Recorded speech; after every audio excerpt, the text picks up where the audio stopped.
Hello, I am the Story Girl, and welcome to the story of The Basement.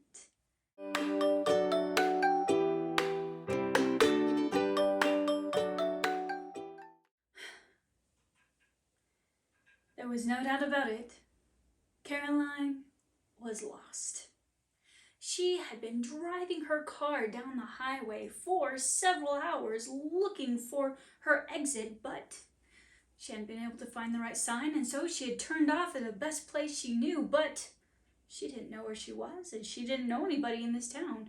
So she just kept driving. She'd been driving all day, and soon it started to get dark. Well, thought Caroline, I better stop at the next house I see to ask for directions. Why she didn't think to ask for directions sooner is a story for another time, but she was driving and driving until finally she sees a house in the distance. Drives up to the house, stops her car, gets out of the car, walks up to the house and knocks on the door. And she waits. And knocks on the door again. Surely somebody must be home. She gives another timid tap at the door and ding! The porch light turns on. She hears the door creak open, and out of the house peers a very wrinkled old man with glasses and a long hooked nose. May I help you? He says in a raspy voice that sounds like it hadn't been used in several years. Well, I'm sorry to disturb you, sir, but I'm lost. I don't know which road to take. I've been driving on the highway for so long, and I tried to get the right exit, but I must have missed it. Oh, don't worry, dear. I know all of the roads. But you shouldn't be driving. It's getting dark. You shouldn't be all alone. Would you care to stay with me for the evening? Oh, that would be very nice, thank you. Oh, Caroline got very settled into this old gentleman's guest bedroom, and he cooked her a lovely dinner. My dear, tomorrow I will give you directions and send you on your way.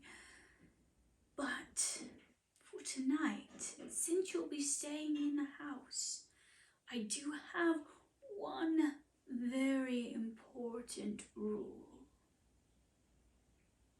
Do you see that door? That door? Yes, my dear, that door. That door leads to the basement, and I never open it.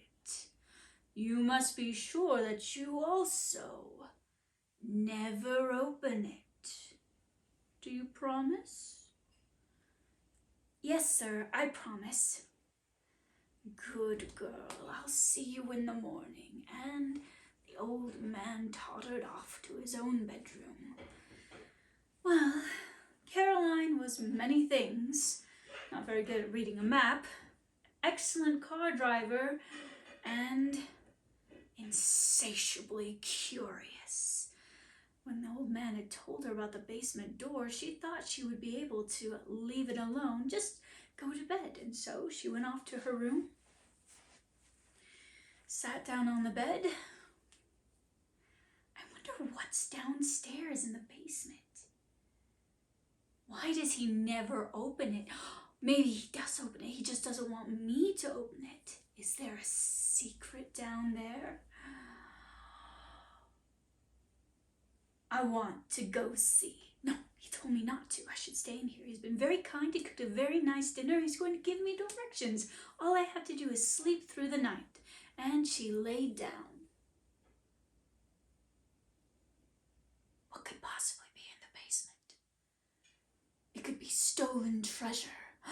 It could be a pirate ship. Or maybe it could be a dead body.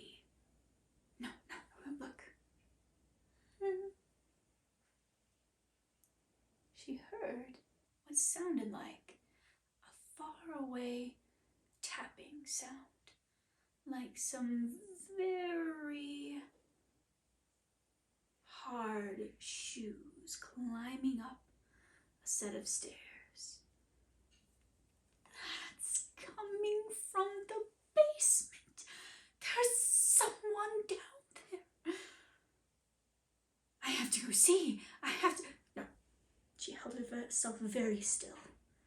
I'll just fall asleep. And she heard the sound.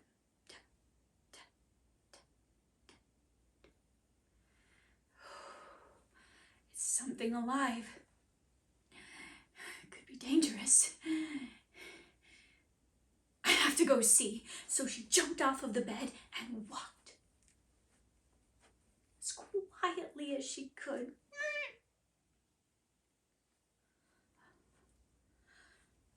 to the basement door, held out her hand, turned the knob.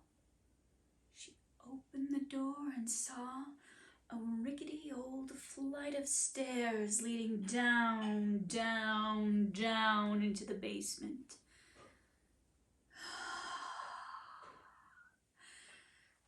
She put one foot on the first step, and then down to the second step, and then down to the third step.